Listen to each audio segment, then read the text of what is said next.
Hello, everybody, and welcome to another episode of The Owner's Box After Dark.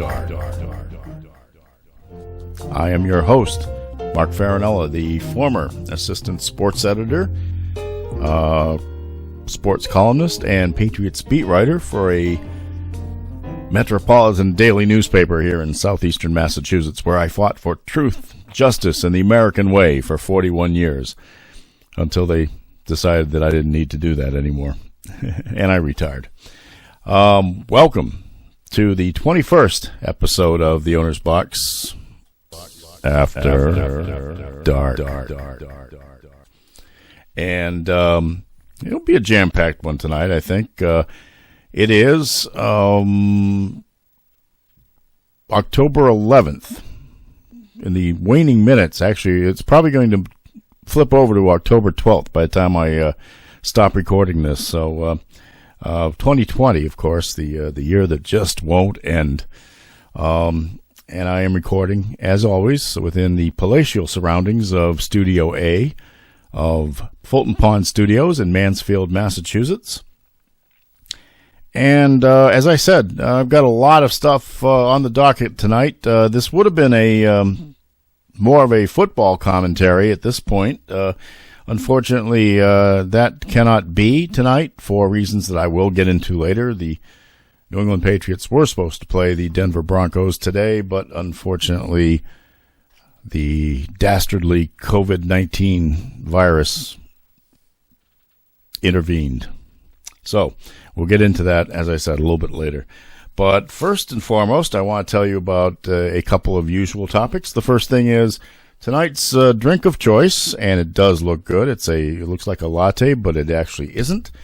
It is the Starbucks Nitro Cold Brew, which I've told you folks about before. Again, not a compensated endorsement, but I just like the stuff. This is the stuff with nitrogen in it, so you get a little bit of a pop when you open the can up. And what the thing is, it gives you this kind of like frothy little head that is on the coffee. Now, that's the black coffee version.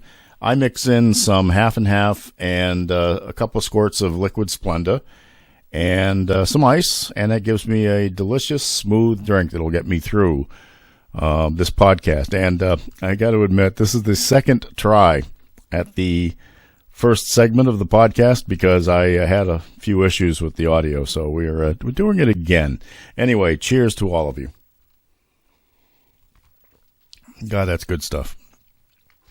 As I bring out Hugh Hefner's pipe, that is the first of the many topics tonight. The second one is the mood candle, which has been a recurring part of these recent podcasts, and I have a little bit of a story to tell about that. Now, as you see here, it says Yankee Candle Macintosh, but if you're not colorblind, and I am, but even I can tell this is a green. Boy, you can tell that's not a red apple inside there. What this is the scent I was telling you about in one of the previous podcasts. It's called Evergreen Mist, and it's fabulous. God, if you want your house to smell like an evergreen forest, and I do, even though I'm terribly allergic to evergreens, and if I ran through a bunch of evergreen pine needles, stuff like that, I would have like huge welts growing on my arm and all that. But I do love the scent, and as a result, I get these when they're available. Now, how, you may ask, is there an evergreen mist candle inside this Macintosh jar? Well, let me tell you the story without setting my house on fire. I order those from Amazon because oftentimes it's a seasonal candle, and Yankee Candle doesn't usually have them on stock the whole year. So because I wanted to stock up on them, I would go to Amazon, where all sorts of different sellers that they have that are available that can get this to people and find it for about the same price that you'd pay. And it's delivered right to the home. The only problem, sometimes it's a drawback with delivery to your home. And this was one of those cases where that was the case, because that particular candle came in a box, shattered completely. The glass jar around it was completely shattered. And I'm amazed that they actually dropped it off at my house in that condition, but they did. And as a result, I was a little miffed. I called Amazon, and they immediately took the money off the bill, so that ended up being a free candle. And they said, you don't have to worry about sending it back. I'm sure they didn't want a box full of broken glass coming back to them. Well, at that part, I thought, well, here I've got this big candle, but what do I do with it? It's all glass. So I decided to try to get a little creative. I had extra jars. These jars are great. You can keep all sorts of stuff in them: batteries, coins, you name it. If you got knickknacks, screws, etc., stuff, you just put them in these jars and stick them in a closet somewhere. So I had a couple of spares, and I figured I'd wash it up, get it cleaned out, and get it ready to go for what I thought I could do, is transfer the candle over from one to the other. It's not an easy process, but it's something you can do if you have a little bit of patience. First thing I had to do was I had to be very careful about getting all of the broken glass out of the box and from away from the candle. Now, there were still large pieces of the original jar around the candle, the wax in the candle, so I would have to deal with that later. But the first thing I had to do was make sure I vacuumed up all of the shards of glass, small and large alike, because look, I like to walk around barefoot in my house, and maybe even with a few less pieces of clothing, but you don't need to know that. And I would not want to walk over broken glass. With my feet having the issues that I have at my age, and because of my diabetic condition, I would be afraid that I would walk over a 5-inch piece of glass and I wouldn't know about it until I saw it sticking up from one end to the other. So I was very, very careful about vacuuming out all of the glass and making sure it was clean. Then I very gently tapped away at the remaining glass that was surrounding the candle that was inside the jar. Once I was able to get all that away and make sure that all of the broken glass, from the tiniest pieces to the largest ones, was taken care of and disposed of, I tried something different. I got a very long knife, and I actually heated it up a little bit. And I took it and I cut into the candle in 4 places, which basically turned it into a square candle with the wick in the middle. So it was square enough to get in through the hole at the top of the jar and leave plenty of space around it where I could try to refill the jar. And that's what I did. I took the rest of that candle, the rest of that wax, I melted it down very gently, very slowly. Didn't want it to boil away the scent or anything like that. And then once I kind of let it cool a little bit, not to the point where it was starting to congeal or anything like that, but I just didn't want it to go in scalding hot, because I was afraid it would take that solid piece in the middle and just immediately reduce it to nothing, and then the wick would sink to the bottom and it would have no wick involved. So once I knew it was a little cooler, I did very gently pour it in around the square candle in the middle of the jar. Managed to fill it up. It came almost exactly to the point where it should have, right to the point of where the square candle part was at the top of it. So it didn't melt the interior part of the wax, which was good, because if it had, that would have ruined the whole idea. So I let it sit and let it cool. I didn't go anywhere near it for a day or so. And then when I finally looked at it and saw that, I said, "Oh my goodness, I did it." Indeed, the wick is exactly where it's supposed to be. It's burning evenly. The scent is great. I didn't boil away all the scent. So somehow I managed to do something without pouring wax all over my kitchen or cutting my finger off with a knife or something other stupid thing like I would normally do. So I'm very proud to do that, and as a result, that candle was saved, and it was a free candle, as it turned out. A little work, but not so bad. So, all right, topic 2B, I guess it would be, or not to be. I got a haircut. See? Hooray for me. It was getting too long. I had the Robert Kraft mullet in the back. It was sticking out way too far and over my ears and all that. And it was not quite ponytail length yet, but like I had actually in 2006. But it was not looking even. It was, and I've lost some in front. And when it's actually sticking down and touching my nose, then I know it's too long. But this is only the third haircut I've gotten in I believe it's 32 weeks now of the pandemic since we started counting it early in March, I believe.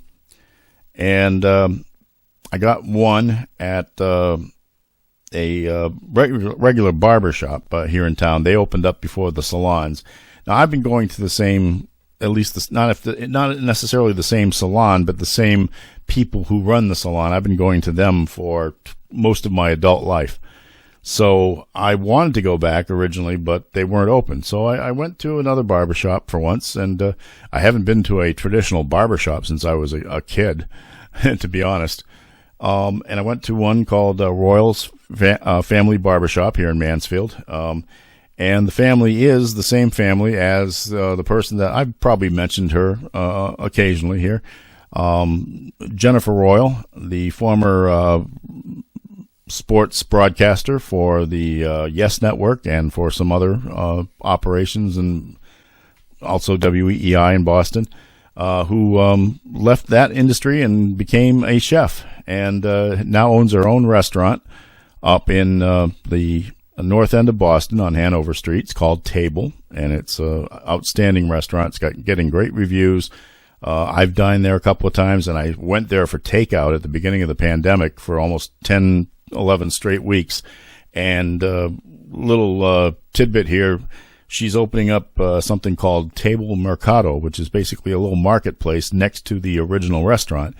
And she will have she'll preserve her takeout menu there.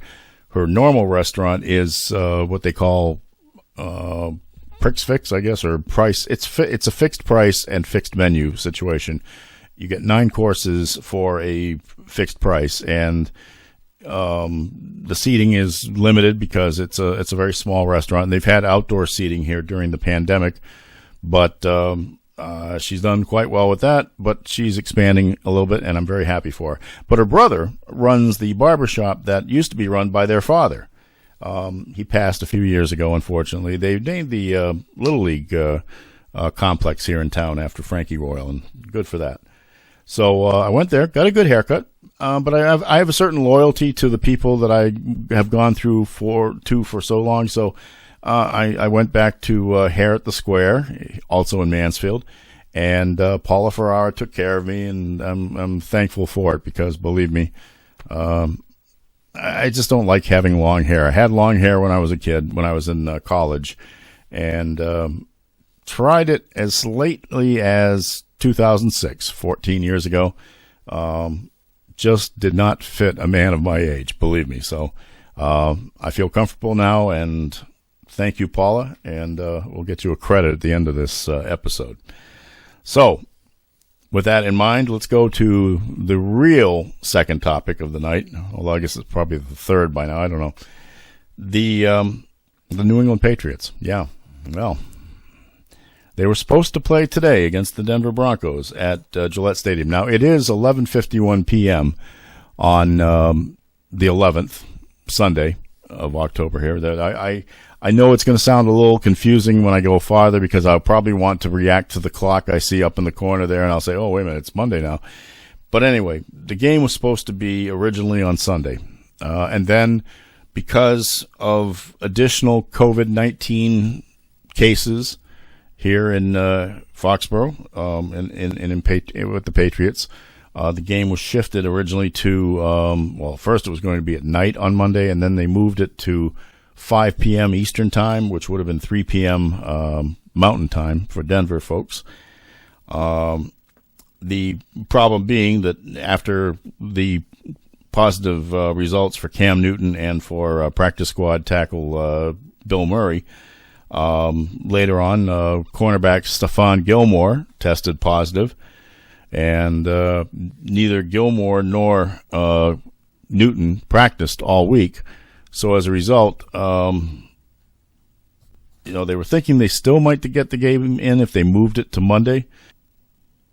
And then defensive tackle Byron Cowart tested positive, and that was that for the NFL's sake.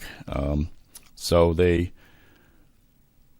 originally they weren't sure when they were going to have the game, but they found a rather convoluted way of doing it. And it's kind of interesting because I really didn't think they would do this much to get one game taken care of. They will be playing it Sunday, the end of this coming week, at 1 o'clock at Gillette Stadium. Once again, there will be no fans in attendance. But to get the Patriots and Denver game scheduled, even though the Patriots were going to have their bye week, so it was easy to just move them down a week, this week end up being their bye week, and they hardly practiced at all because everybody was either sick or quarantined or with the facilities closed and all that. But to make it all work, the NFL had to change a total of 8 games, and I could list them all here if it wanted to, but I have a feeling that by the time most of you see this, there will be other changes, and so what's the point? And those, I think, involved 5 other teams. So the Patriots did not have any other changes for the rest of the year, except for the fact that now they will have to play, I think, something like 12 straight weeks or something without a bye, and so what? That's happened before. But so many other teams had their weeks changed around that I've got to believe that they're not happy about it. The NFL is adamant right now of not wanting to add an 18th week to the regular season. As you know, the NFL season goes 17 weeks over for 16 games, with a bye week involved for everybody at one point or another. But there are so many teams right now with issues, whether it's the Patriots, the Tennessee Titans, which had another assistant coach test positive recently, and I think the New York Jets had a positive test, and everybody's just sort of sitting on pins and needles, hoping that there isn't a sudden and widespread outbreak throughout the league. And so at this point, the Patriots, are kind of locked into what they have. The NFL is trying to be locked into a 17-week regular season and then a regular scheduled playoffs leading up to the Super Bowl in Tampa. But they may have to go to an 18th week in the regular season if there are more outbreaks. Now, the Patriots outbreak has been spotty. I'm not going to make any judgments as to why it's happened or where they may have happened or whatever. It's not my business, and it doesn't seem to have been malfeasance involved. Now, the Tennessee Titans, which have had more than 20 by now, I think, they had private practices that weren't at their facility, and that might have had might have exacerbated their situation some. So, again, it's all hinging as to how many new COVID cases there are. The coronavirus is not showing any favorites here. They don't give professional athletes a break. So if there are more cases, the NFL may be up a creek without a paddle at some point. So we'll just have to see. So as it stands right now, the Patriots will be playing the Denver Broncos on Sunday, 1 o'clock game at Gillette Stadium, no fans. And we'll just have to see how it goes from there. And with that, I will take a quick break for a word from another one of our friends from the land of the rising sun. We'll be back.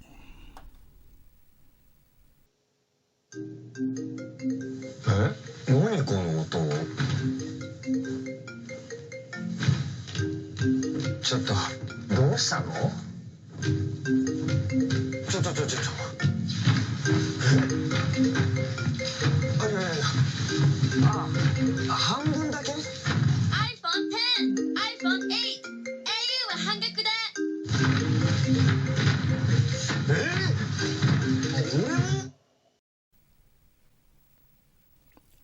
Welcome back to episode 21 of The Owner's Box After Dark. I am your host, Mark Farinella. Who else would I be, as I said last week? And I'm back on the TV again. Yes, I did 2 high school sports broadcasts last week, and I'm very happy to have done them for North Attleboro Community Television, North TV. We do King Philip Regional High School broadcast because North TV has the rights to Plainville Cable, the town of Plainville. So they have graciously allowed us to come in, even though we're only representing one of the 3 member towns of the King Philip Regional High School school district, which actually has a middle school involved too. And so I hope at some point that the folks in Rentham and Plainville and Norfolk, rather, will be able to see these broadcasts, because I think we do a pretty good job. I mean, I was awful in the first one, I got to admit. First of all, I haven't been in a broadcast situation or a telecasting situation, play-by-play, since March at the TD Garden, 2 nights in a row. One night I did the Mansfield boys basketball team, losing to Lynn English.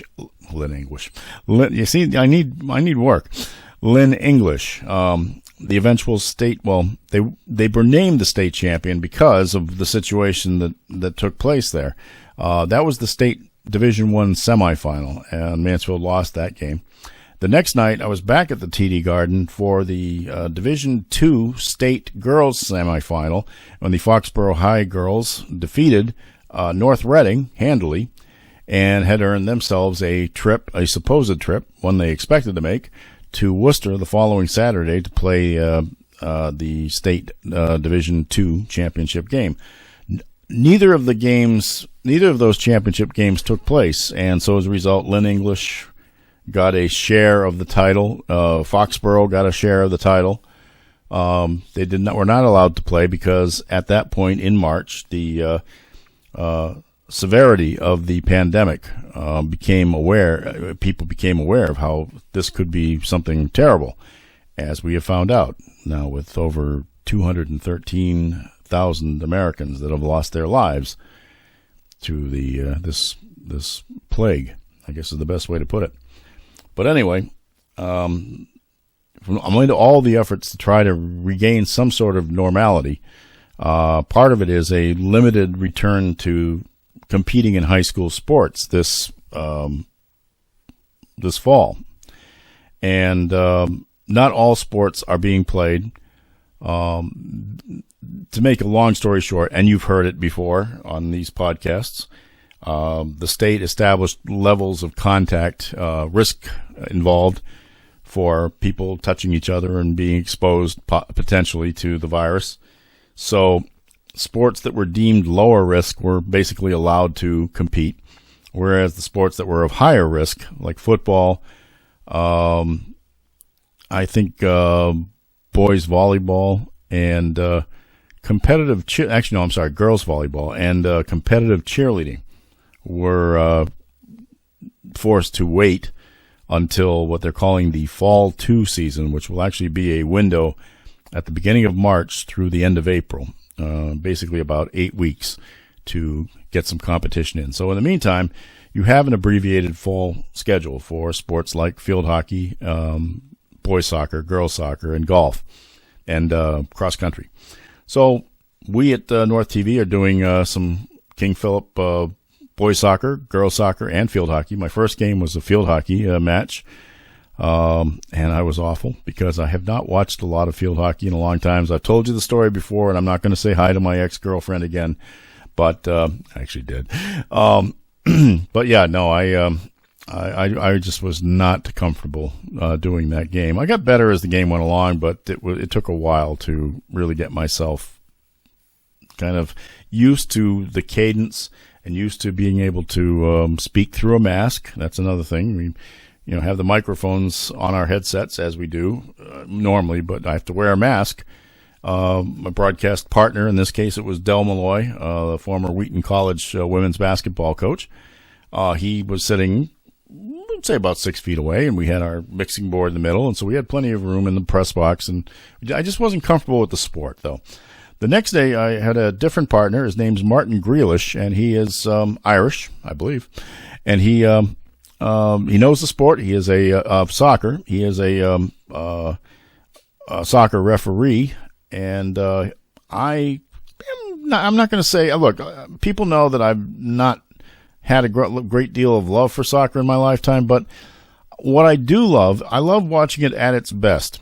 And at its best has been the World Cups, especially the Women's World Cup. And I've mentioned that the team surgeon for the women's national soccer team was the person who did my knee surgery, so I actually have a little kinship there. But I know enough about the sport that I don't think I make myself sound completely stupid. But Martin is knowledgeable, and as Dell was with field hockey too. But I think I dug myself in too far of a hole with field hockey. Martin and I worked together really well to start off, and I enjoyed the boys soccer game that we saw the other day, and it was a 1-0 game. King Philip won it. I always go prepared, though, and as you can see, I put together a pile of notes that I can talk about when the game is going on. I mean, the action, the ball will go back and forth up and down the court, up and down the field, rather. And with 11 players on both sides, you really can't just talk about every touch of the ball. So you have to be prepared to fill in gaps with information. So I had plenty of good stuff for the boys soccer game the other day. I had for the field hockey game too, and that was helpful. But I did feel myself getting more confident in the delivery of what I was doing. So I'm looking forward to doing more games as we go along. And I had to bail out of one for this week. I had to bail out of a field hockey game because I do have a follow-up appointment with my doctor for the knee surgery. But I will be doing both girls soccer and boys soccer next week. The King Philip teams are playing Franklin. I think the girls soccer is on Wednesday, and the boys soccer is on Friday. The girls start at 3:45 p.m. at MacTaz Field at King Philip, and the boys game will be at 5:45 p.m. under the lights at the field there at KP. So I'm looking forward to it. Hey, making a little bit of money, getting the voice back in shape, wearing a mask, being responsible. I've even bought some new hand sanitizer towels. I actually found these at the local Stop and Shop today. And what I'll do is I'll make sure I clean off the mixing board and the headsets before we put them on, so we can make sure that nobody's contaminating anybody with anything. So, all right, we will take another quick break here, slip in another funny commercial, I hope. If I've got any left, I got to make sure I do. And then we will be back with a couple of interesting little tidbits that I gleaned off the internet that I want to share with you before we call it a night. Hang on. Hi, sports fans. I'm here to announce the return of a real fan favorite. It's called Beat Fearless. Now, I'm fearless, at least when it comes to picking pro football games. Here's how it works. Tuesdays in the Sun Chronicle, pick the NFL teams you think will win and send the entry form back to us. On Sundays, you'll see my picks. If you can beat Fearless, you might win a terrific weekly prize, including Patriots tickets, and you'll be eligible for the grand prizes at the end of the season. So come on, let's see what you got. Play Beat Fearless, only in the Sun Chronicle.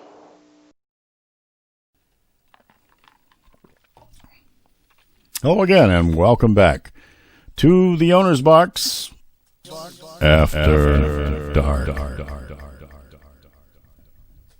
I'm your host, Mark Farinella, and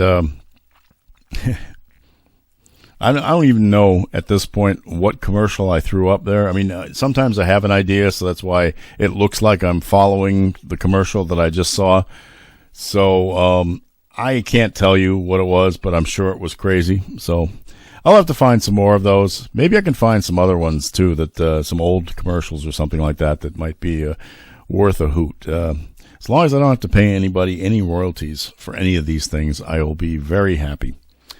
Okay, I like to glean things off the internet from time to time. No, not pornography. I know there's some people out there who wonder what a 66-year-old man does on his own, but I'm not one of those. No, but I do like entertainment. I like things that entertain me. That's why I got into podcasting, because I really get a kick out of it, and I get a kick out of listening to other podcasts.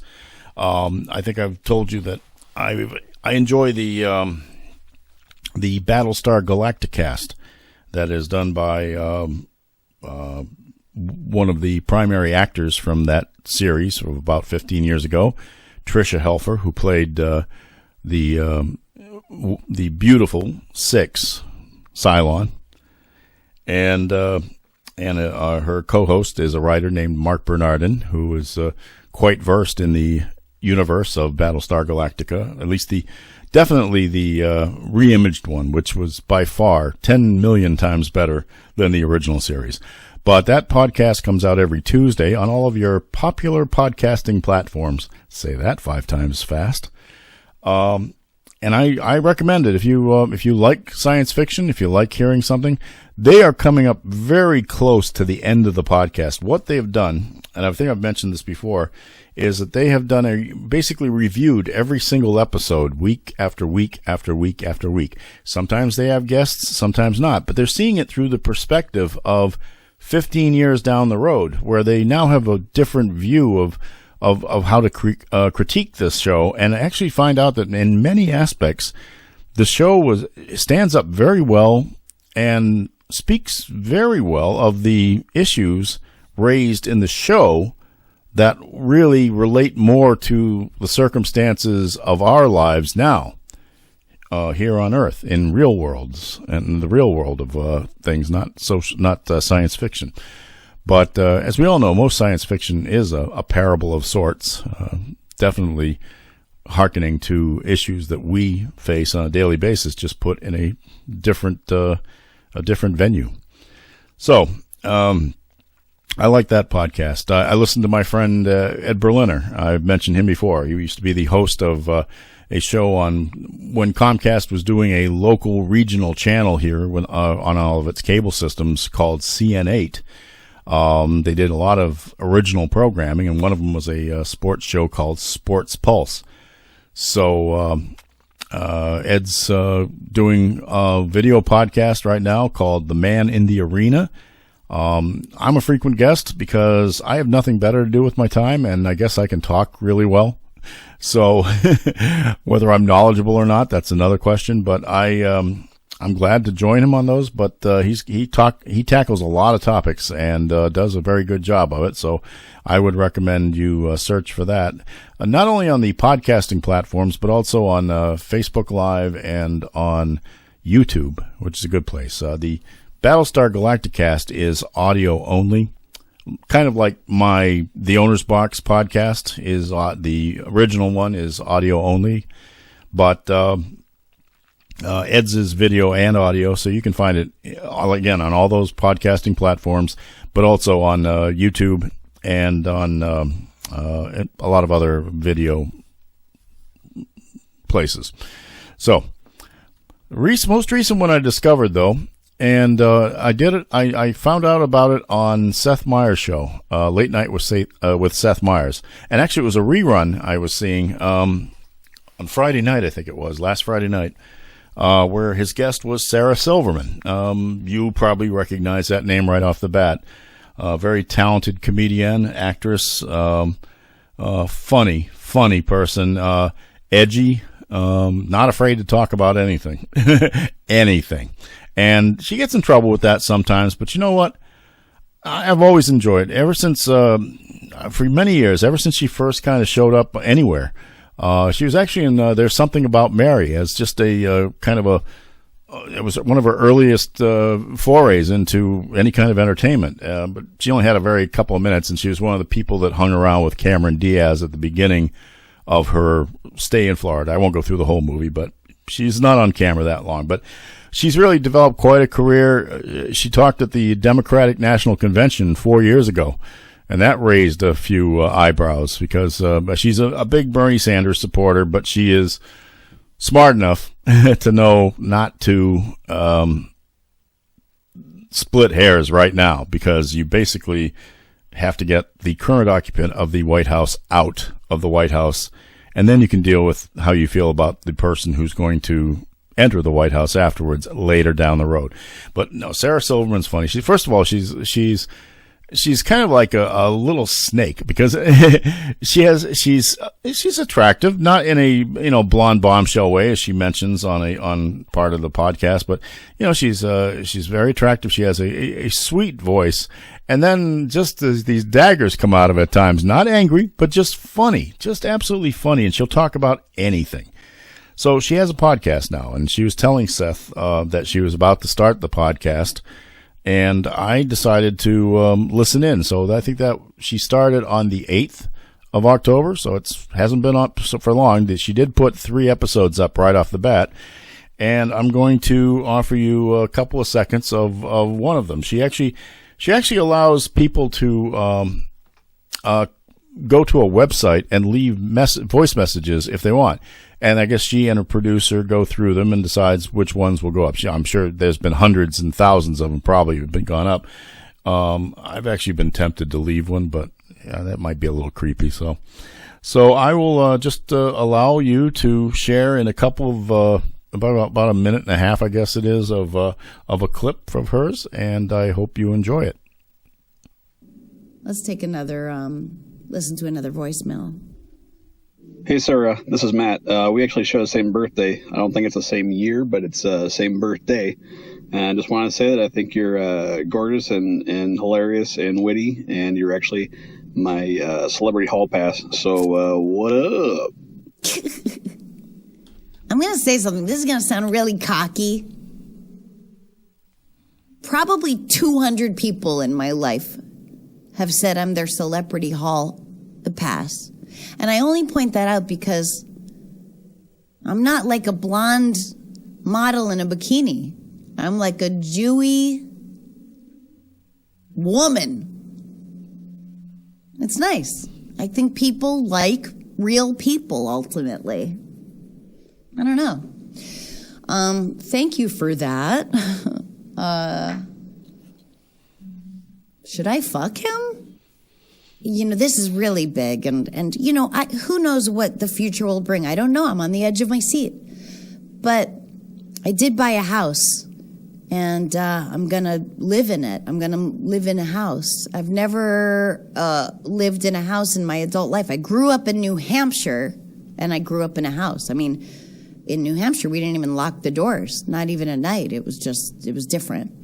But now I'm going to live in a house, and I've been really nervous about that. I've always lived in an apartment. I mean, I share my washer dryer with the floor, in the hallway. I told you, she talks about anything. She's funny as hell. I really enjoy her work. And so that is the Sarah Silverman podcast. It is available, again, on just about every podcasting platform you could want to find something. Apple, Spotify, Google. Actually, I'm on most of the same ones, too, for the owner's box. So give it a search and give it a listen. And I'll tell you, most of her episodes so far have been about 45 to 55 minutes in length. If you're driving somewhere, just pop it in the car and you'll start laughing. I swear you will start laughing. So worth your time. And the other thing I've caught up with in this last week has become a little bit of a viral hit in this country, and maybe elsewhere too. You probably have never heard of a singer named Lanie Gardner. Well, I have a feeling that you're going to hear from her pretty soon, if you haven't already. This is a young woman who's from Nashville, and I think she created a bit of a stir this week when her most recent little I think it was a TikTok video or something like that hit the internet, where she was basically doing a cover of a very familiar song, Dreams by Fleetwood Mac. And, of course, if you're familiar with that song, it's the voice of Stevie Nicks is unmistakable and haunting in that song. Very, very iconic, I guess you could say. So she, Lanie Gardner, is sitting in front of a microphone and singing.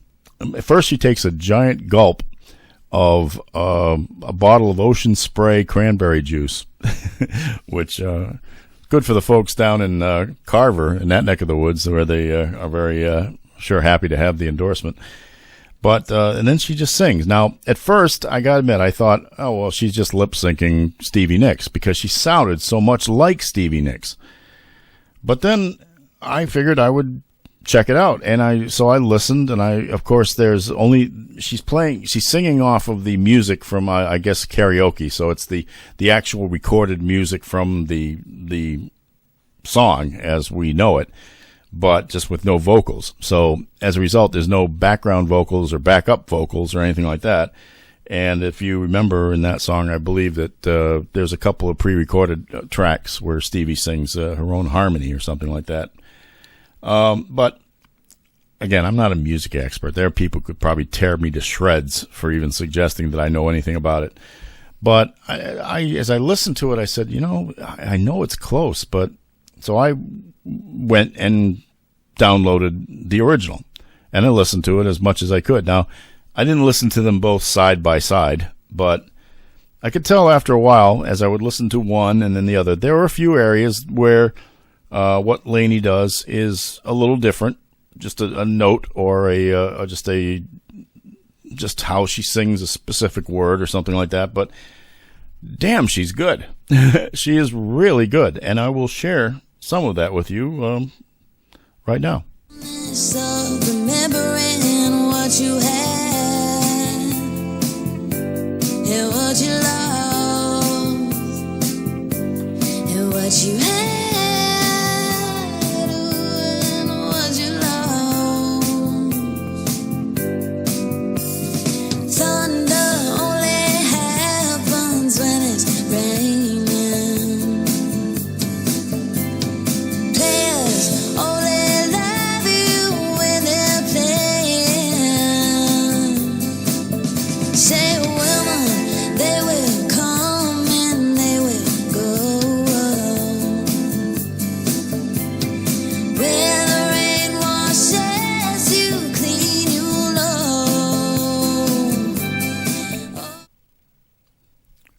Once again, that is Lanie Gardner singing Dreams by Fleetwood Mac. She is from Nashville, Tennessee. She is on Instagram as Who Is Lanie, WHOISLANIE. And she's on some other social media too, but there's only so many that I want to get involved in. I'm already on Facebook and Twitter and Instagram. I think I should leave something to the younger folks.